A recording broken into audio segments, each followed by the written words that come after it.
O presidente do STF, Luiz Roberto Barroso, afirmou que o judiciário não tem nenhuma responsabilidade sobre a crise fiscal brasileira.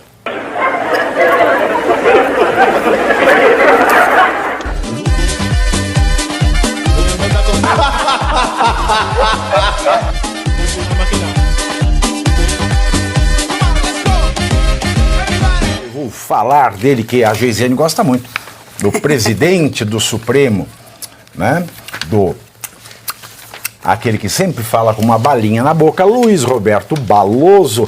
O presidente do STF, Luiz Roberto Barroso, afirmou que o judiciário não tem nenhuma responsabilidade sobre a crise fiscal brasileira. Durante jantar com jornalistas, o ministro defendeu os benefícios dos magistrados, já que, na sua avaliação, a carreira precisa ser atrativa. Para Barroso, não se pode comparar os valores pagos aos juízes com o salário mínimo. O que eu combinei com o alemão, hein?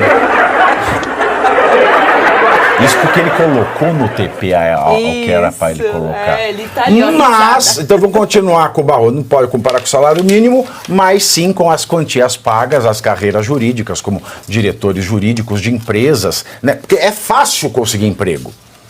Pôr um currículo, conseguir emprego, o risco do desemprego é... Nossa Senhora! Né? A estabilidade que a gente tem no setor privado, né? E outras carreiras públicas, como a advocacia da União. Aspas para o Barroso. Se os juízes não tiverem essa remuneração, a carreira deixa de ser atraente.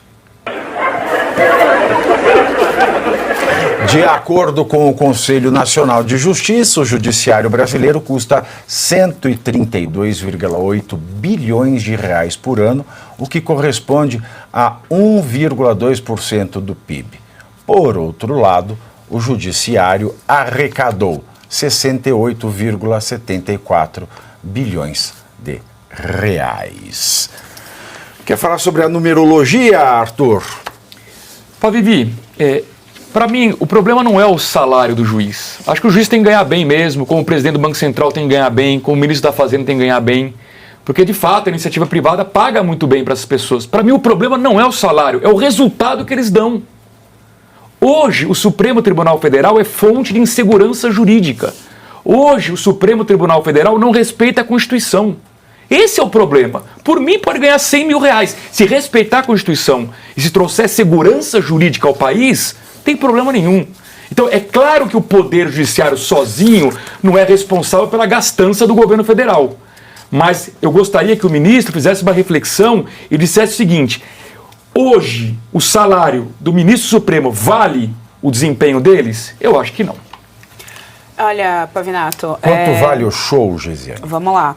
Bom, primeiro que o Barroso ele está errado em dizer que o STF não afeta as contas do nosso governo, porque ela afeta diretamente. Quando você está dentro de uma ditadura, abrir uma empresa é muito difícil, porque a gente sabe que qualquer juiz do STF pode determinar qualquer coisa contra você. Você quer um bom exemplo? Durante as eleições de 2022, o Luciano Hang foi perseguido. Luciano Hang é um dos maiores empresários do nosso país, ele é dono da Havan.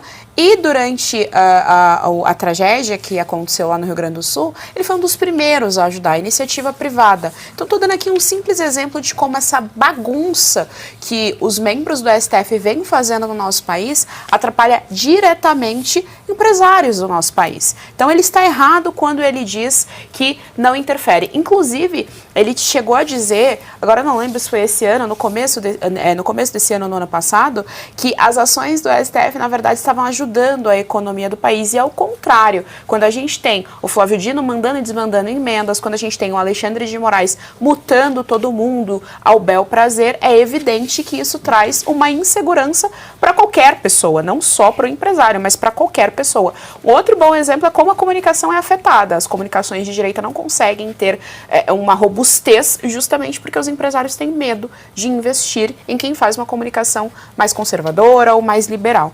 Então ele já está errado daí, é claro, é evidente que afeta. Aí vamos direto para o salário. Atualmente eles ganham R$44 mil só o salário, o bruto.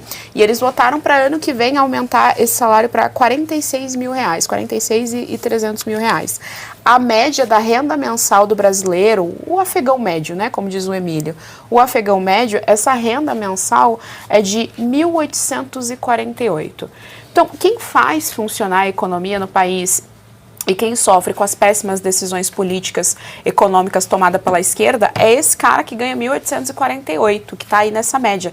Não é o Barroso que está lá e que faz aquela brincadeira, que fez aquela brincadeira com a tragédia de Brumadinho, que disse que aqueles bilhões daria para um belo final de semana. Então, assim, quando o assunto é dinheiro, a gente vê que o pessoal inteiro, e aí é outra coisa que é democrática nesse país, né? Esses cargos públicos de alto escalão realmente adoram o dinheiro e sempre votam a favor do seu próprio salário. A gente sabe que quando o assunto é dinheiro, o Barroso é o último que deve opinar, porque ele fala uma série de bobagens e faço coro ao amigo Arthur, né? O resultado que eles entregam na prática é uma ditadura. Então, assim, para uma ditadura tá bem caro. Ministro Ofélia, professor Suano.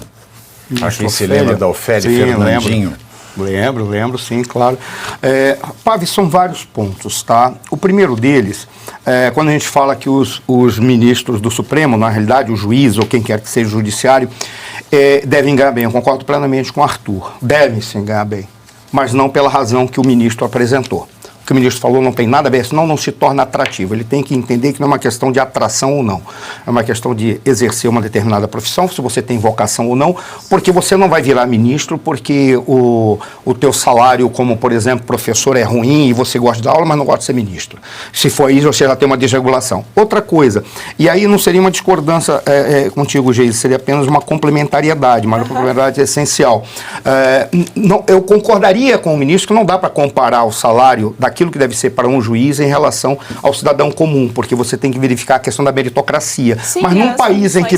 É por isso que eu estou dizendo que é o complementar, apenas para deixar claro o que você falou. Porque o problema todo é como você fazer que essa meritocracia seja executada na realidade, coisa que eles não permitem. E aí, o grande problema é que não diz respeito ao salário deles, é que isso afeta todo o judiciário, significa que é uma encascata. E quando ele fala que isso é inexpressivo em relação ao PIB, não é inexpressivo, não é nem pela produtividade, porque eu acho que deveria existir mais juízes para chegar ao índice que é adequado. Agora, se não tem esse índice adequado, primeiro é porque tem poucos juízes, porque os concursos não são adequados, porque a forma como tem de regular o sistema do judiciário brasileiro está totalmente desequilibrado ao ponto de produzir verdadeiros nababos, verdadeiros indivíduos que são marajás. Por qual razão? Porque o problema não é o salário. Sinceramente, eu acho que um salário de um juiz de R$44 mil é pouco. Ele deveria ganhar 60, 70 mil. E ponto. Aí vem o penduricalho dos 5 anos, vem o penduricalho de não sei o quê, vem o penduricalho disso, vem o penduricalho daquilo, vem o penduricalho do tempo, ele espirrou, porque ele espirrou, ele estava com gripe, identificou o vírus, tem que ter mais 10 mil. E fora quando você vê, né? Quando você vê, na realidade ele ganha 100 mil, 120 mil, 130 mil, e as mordomias que são dadas. O problema é esse, quando você olha e vê a quantidade de coisas que acabam recebendo, isso é desnecessário, inadequado, melhor dizendo, e desregula a sociedade brasileira. E aí eu não faria uma comparação com a iniciativa privada, porque a iniciativa privada ela paga, e aí não tem nem como fazer a comparação com o caso de um juiz ou uma autoridade pública. Por quê? Porque na iniciativa privada eles podem afetar a economia ou a sociedade como um todo, mas indiretamente, porque na realidade o poder que eles têm é circunscrito à sua empresa. As consequências é que podem ter dependendo do que as outras iniciativas privadas fazem. No caso de um juiz, não. O juiz ele afeta a sociedade inteira. Se ele faz uma bobagem, um incompetente, um burro, imaginando que seja possível, no Brasil não acontece, pode acontecer em outros países, se ele for um burro, ele estraga a sociedade inteira. Por isso que eu acho que ele tem que ganhar bem. O que você está falando do Toffoli? Não. Por isso que eu acho que eles têm que ganhar bem, tem que acabar com os penduricários, tem que haver uma maior seleção, maior quantidade. Se eles retirarem os penduricários, você pode aumentar por 3 o número de juízes para chegar a um índice adequado. Você teria maior celeridade, inclusive, na justiça brasileira, que é um dos problemas que nós temos. Você entra com uma ação, demora 35 anos, exceto se você tiver capacidade de contratar o Pavinato, ou você é jurista, né? Se contratar... Eu sou contadora. Você é contadora, mas pode ser jurista também. Ou tiver Então, o escritório bem dele. você vê como que o alemão brifa bem a gente. O alemão Não, é mas um eu já espetáculo, tomei ele com brifa, tudo. é uma maravilha. Ou contratar os dois, que aí vocês vão ter muito dinheiro. A justiça é bem rápida. É só assim. Ô, professor, e só mais uma coisinha. Vale lembrar que o Barroso pegou o avião da FAB, né, com pessoas que não estavam registradas ali, e eles dizem que é por uma questão de segurança. Então, para além de todas essas questões, tem de fato uma mordomia de usar a estrutura pública em benefício próprio, porque ele foi pro casamento do Flávio Dino. Olha, ô Josi, eu vou passar a palavra a você e na sequência eu vou pedir um perdão aos meus colegas e também já peço perdão também à direção deste programa, aos diretores da empresa, porque eu preciso fazer uma daquelas minhas falas. E essa em especial, que tem a ver com essa questão, né, do Barroso, falando da importância do juiz e que tem que ganhar mais mesmo, é uma resposta que muita gente tem me cobrado. E eu decidi falar no ar de última hora, eu fiz um pequeno rascunho, já vou pedir perdão antecipadamente a vocês, porque eu vou fazer um breve discurso que está entalado nem na minha garganta, mas no meu coração. Então, Josi, com você. Vou ser breve. Só quero comparar aqui em relação à questão de remuneração, e eu vou muito mais na linha o brasileiro não se importaria de pagar um salário até maior, como o colega mencionou, se houvesse eficiência. Porque vamos lá, a gente está falando, por exemplo, no Brasil a gente tem alta carga tributária, não é a maior do mundo, mas é altíssima. O problema é a carga tributária, em torno de 32%? Não. O brasileiro pagaria esse valor rindo se nós tivéssemos retorno disso. Dinamarca tem uma carga tributária acima de 40%. Você vê os problemas que a gente tem de corrupção, ineficiência, falta de retorno ao bem-estar social que existe no Brasil na Dinamarca? Não, acabou. O empreendedor pagaria tranquilamente muito mais imposto se ele não tivesse a dor de cabeça de burocracia e regulamentação.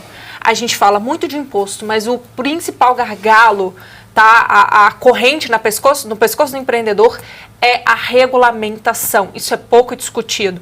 E aí aqui só considerando também que o brasileiro ele é revoltado, né? A gente fica aqui revoltado com isso. Realmente, não se deve ao valor ali do salário de juristas, de altos cargos, tem muita responsabilidade e tudo mais, né? Para um país inteiro, beleza. A questão é que o que a gente colhe do judiciário? O que a gente colhe? Vamos pegar especificamente o STF. O que a gente está colhendo do STF? Descondenação?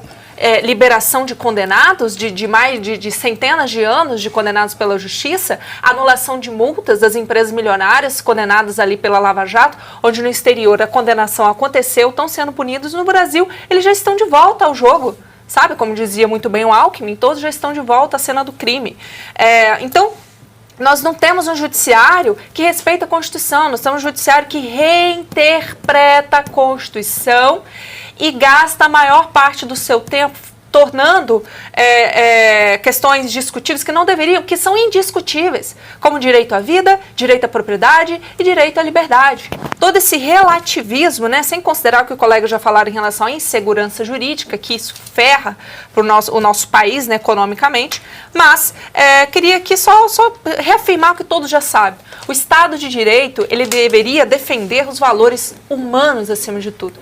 E isso não é o que o brasileiro colhe. Por isso que o Judiciário discute, o STF discute pautas que o povo, através de seus representantes no Congresso, não aprova. É exemplo de legalização de droga, aborto e, muito bem aí, atual, a questão da liberdade de expressão.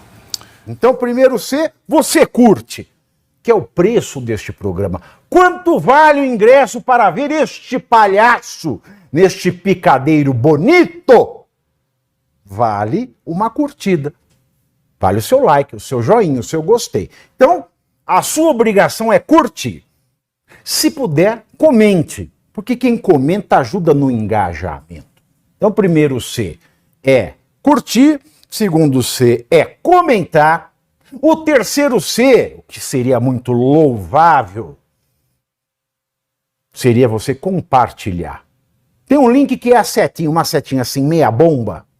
Sabe a setinha da pipa do vovô que se esforça, você vai lá, copia o link, cola no seu Orkut, no seu Facebook, no WhatsApp, no Telegram, manda sinal de fumaça, pombo correio, não é pombo correio do banheiro, é o pombo correio que leva as mensagens, você passa para todo mundo que você gosta, para quem você não gosta, você também passa. Então, ó, curtiu, comentou, compartilhou e se puder, se quiser, se o seu bolso comportar e se seu coração assim permitir, contribua com este programa que vai substituir o Jornal Nacional. Olha que pretensão maravilhosa, hein? Se liga, ô Bonner, nós vamos derrubar o Jornal Nacional. Esta é a meta.